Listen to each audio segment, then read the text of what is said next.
Alors, en ce qui concerne notre vivre au monde, ici en Belgique, je voudrais quand même souligner certains faits. Parce que nous sommes dans un monde qui est ouvert, un monde qui est global, et il faut quand même situer certains faits. Au début de la guerre mondiale, de la deuxième guerre mondiale, il y a 70 millions de personnes, notamment de l'Europe, qui ont émigré en Amérique. Donc, ça posait des problèmes parce que c'était des personnes qui n'étaient pas habituées à vivre en Amérique. Alors, à partir des années 60, nous savons qu'il y a eu le phénomène de décolonisation. Parce que les pays, notamment les pays africains, qui ont dit non, c'est fini ça, on va décoloniser et on va avoir les indépendances. C'est un phénomène très important à prendre en compte. Et puis, Madame la bourgmestre l'a rappelé tout à l'heure, la question des migrations, à laquelle on doit prendre cette question à bras le corps. Alors, les années 70, parce qu'il y a eu ces brassages des personnes, dans les années 70, quand on regarde en Amérique, parce qu'en Amérique aussi, on est confronté à la question de la diversité culturelle, on voit qu'il y a des intellectuels et des philosophes qui ont commencé, en Amérique et au Canada, qui ont commencé à réfléchir la question de la différence. Alors, cette question de la différence, elle renvoie à d'autres questions. Elle renvoie, par exemple, à la question de ce qui est juste et ce qui est bien. Qu'est-ce qui est bien quand on est des personnes différentes ou de cultures différentes? Qu'est-ce qui est bien? Qu'est-ce qui est juste? Une question.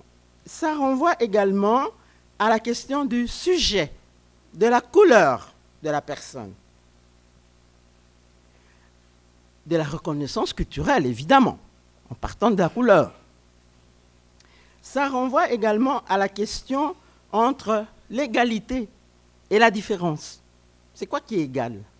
On parle d'égalité, on parle de l'équité, ça veut dire quoi? Ces questions-là, il faut les avoir présentes à l'esprit quand on parle de la question de la différence. Alors, dans le cadre de la philosophie politique, on a construit des outils conceptuels pour penser, comment mettre en place un traitement qui soit des traitements politiques et juridiques.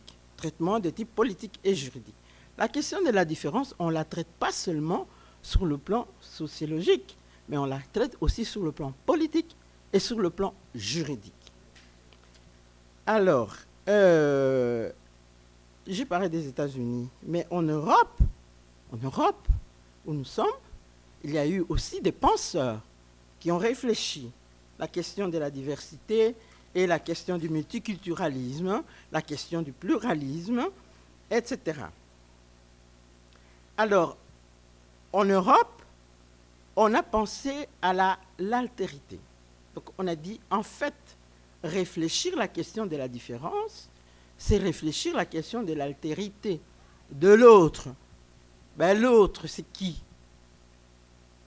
C'est aussi réfléchir la question du pluralisme, ce qui est pluriel. Les cultures sont plurielles. Les identités sont plurielles. On discute beaucoup la question des identités. C'est une question qui demande vraiment à réfléchir parce que nous avons aussi du pluralisme au niveau des identités. La question de la différence est la question de la déconstruction. On ne peut pas parler de la question de la différence si on ne parle pas de la question de la déconstruction. Il y a aussi la question de la relation... il y a aussi la question de la déconstruction qui demande que... Je veux prendre un exemple d'un tableau. Vous savez, le peintre Dali. Si vous regardez, je travaille beaucoup quand j'animais des formations en management interculturel, je travaille beaucoup avec le tableau de Dali.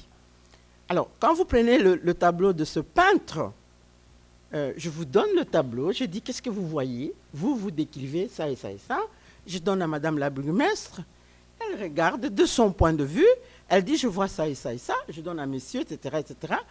Et après avoir fait le tour, nous en arrivons à des facettes de ce tableau qui sont des facettes différentes, mais qui ensemble forment le tableau. Et donc, quand nous parlons de la déconstruction, ça veut dire que il faut aller au-delà de ce que vous voyez. Il faut aller au-delà de ce que vous entendez. Parce qu'au-delà de cela, il y a encore d'autres aspects de la vie, de l'identité, des identités qui sont là, présentes, mais qu'on n'aperçoit peut-être pas de prime abord. Alors, la question de la déconstruction qui demande qu'on réfléchisse sur des outils de type politique et des outils de type juridique. Des outils de type juridique. Je vous donne un exemple des outils auxquels moi-même j'ai participé. Vous savez que l'Union européenne est régie par des traités. Alors, il y a eu le traité le traité de Maastricht. Et dans le traité de Maastricht, c'est intéressant de regarder quand même l'histoire. Vous avez parlé de l'histoire. C'est important, l'histoire. Le traité de Maastricht, il n'y a pas un article qui traite la question de comment, dans les États membres de l'Union européenne, on va combattre le racisme. Comment on va faire pour que les gens puissent vivre ensemble? Il faut des instruments. Dans le traité de Maastricht, il n'y avait pas d'article qui traitait de cela. Mais, puisque nous sommes dans une société multiculturelle, multiethnique, etc., il a fallu que l'on traite cette question, y compris au niveau du traité. Et c'est le travail que nous avons essayé de faire, les associations, la société civile, les parlementaires, tout le monde ensemble dans la société. Et c'est comme ça que, de fil en aiguille, en 1997, nous en sommes arrivés au traité d'Amsterdam avec un article, l'article 25, qui dit que dans les États membres de l'Union européenne, on ne peut pas discriminer les personnes, on ne peut pas être raciste, on ne peut pas discriminer sur base de l'origine ethnique, culturelle, philosophique, la pensée philosophique, le sexe, etc., le genre, etc. Et donc, c'est un instrument qu'on a pensé, un instrument de type juridique, un mécanisme juridique que l'on a pensé, que l'on a réfléchi et que l'on a mis en place pour pouvoir faire en sorte que le vivre ensemble se passe bien pour tout le monde. C'est un exemple d'instrument. D'autres exemples d'instruments, j'ai noté ce que Madame la bourgmestre a dit, le CPAS.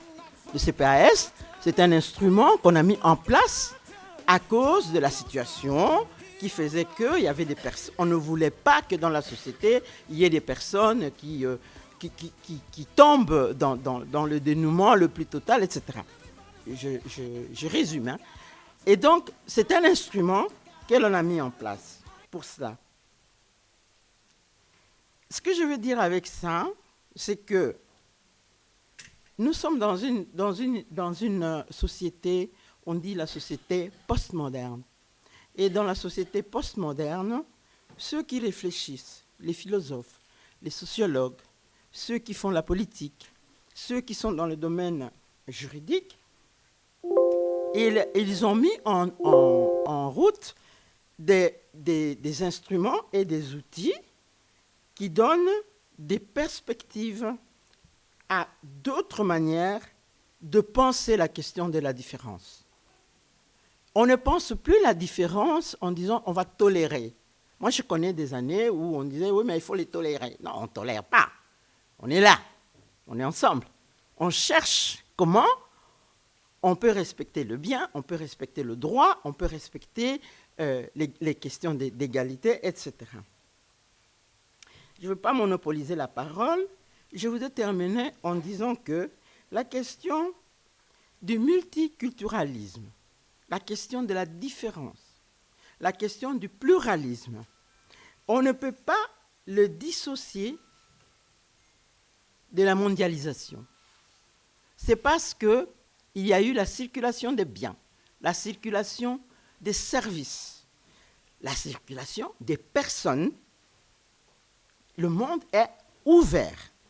Et donc, cette question du